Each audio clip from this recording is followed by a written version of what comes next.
началото просто се слушахме, докато играем заедно.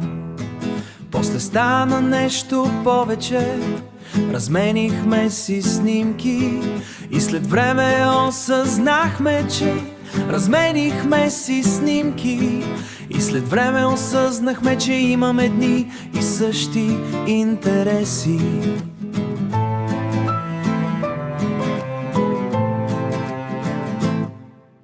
Играехме заедно Skyforge, Fallout 76, Diablo 5. Попитах, искам да те опозная, можем ли да се срещнем? Тя каза да, определихме ден и най-накрая се видяхме. Дните, в които искахме да се виждаме, ставаха все повече.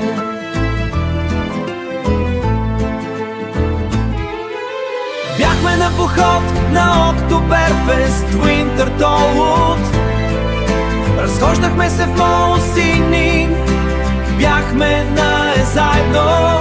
Изведнъж се чухме, пак играхме заедно.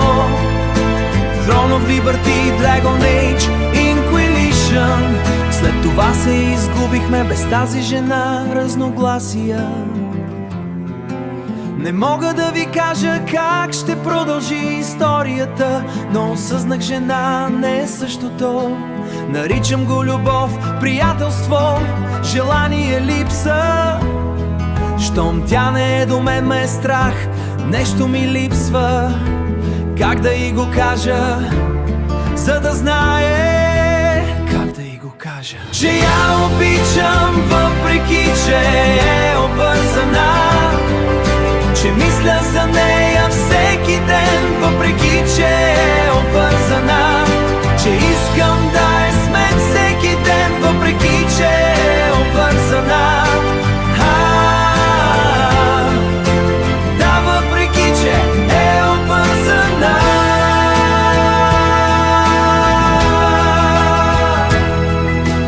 Как да й кажа, че любовта ми е толкова голяма? Искам да я виждам всеки ден. Но аз имам толкова грешки, толкова неща съм объркал, че не мога да й плужа нищо. Така че винаги ще остане само мечта.